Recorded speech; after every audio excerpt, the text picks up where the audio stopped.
Merci à vous, merci à toute l'équipe du festival de nous donner la parole. Nous savons que dans cette équipe, il y a beaucoup de bénévoles, une équipe très engagée, avec beaucoup de bénévoles, mais aussi forcément des intermittents du spectacle. Des artistes, bien sûr, des musiciens qui nous ont rejoints sur scène, comme vous venez d'entendre, des techniciennes, des techniciens. Alors, en quelques mots, avant de vous laisser avec Jacques Higelin, dans le cadre de l'assurance chômage, nous, intermittents du spectacle, avons un régime spécifique parce que nos périodes de travail sont discontinues. Ce régime a été créé dans les années 40 pour que nous puissions vivre de nos métiers. Jusqu'en 2003, Jusqu'en 2003, on arrivait à vivre à peu près. En 2003, les réglementations ont changé en durcissant considérablement nos droits d'accès à l'indemnité chômage. C'est à cause de ça qu'en 2003, nombre de festivals ont été annulés. Avignon, faut-il le rappeler, mais aussi les Francopholies de La Rochelle. Depuis 2003, beaucoup d'entre nous ne faisons plus que survivre suite à l'entrée en vigueur de ce nouveau protocole. En 2003, faut-il le rappeler, Jacques Chirac était président de la République. Aujourd'hui, à cause de ce qu'on appelle l'accord du 22 mars, signé entre le MEDEF et des syndicats qui ne sont absolument pas représentatifs de nos métiers, et signé dans des conditions absolument innommables, nous sommes en très grand danger. On a tout dit sur l'intermittence. Nous étions des fainéants, des privilégiés, qu'on abusait du système, que nous étions responsables d'un énorme déficit. Toutes les études sérieuses sur le sujet prouvent que tout cela est faux.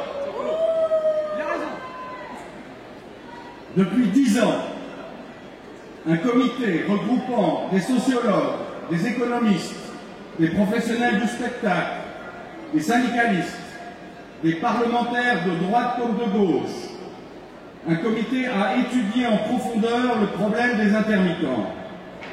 Ce comité de suivi a fait des propositions. Ces propositions sont plus équitables et moins coûteuses. Ces propositions n'ont même pas été regardées lors des dernières pseudo-négociations au mois de février et mars.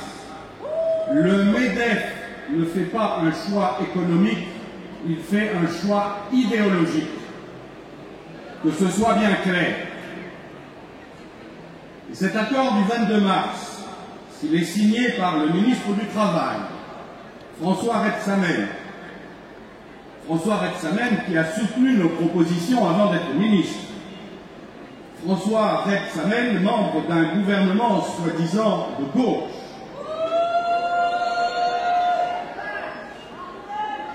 Si M. Rebsamen signe cet accord va provoquer une véritable casse sociale et nous mettre dans une précarité encore plus grande.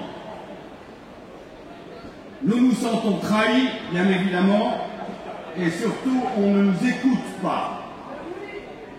Voilà pourquoi nous sommes en colère, voilà pourquoi nous nous battons. Nous nous battons pour que nous puissions vivre de nos métiers dignement. Nous travaillons pour la culture. Nous travaillons pour la culture, pour que des concerts comme celui de ce soir puissent avoir lieu.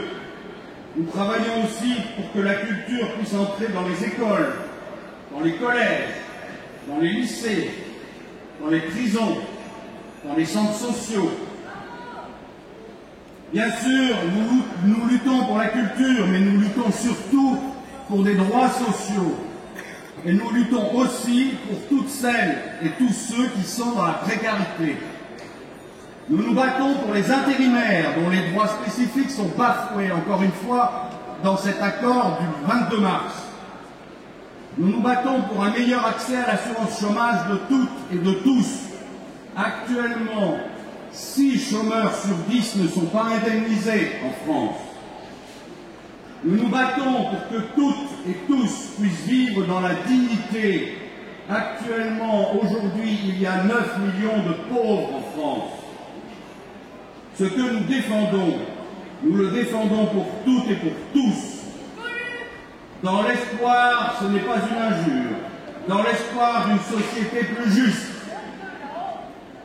Merci de nous soutenir. Allez sur notre site Interluttant 5962. Il y a une pétition en ligne. Ou alors écrivez directement à M. Rebsamen. Facile à retenir, 101 rue de Grenelle à Paris. Merci encore et excellent spectacle à vous.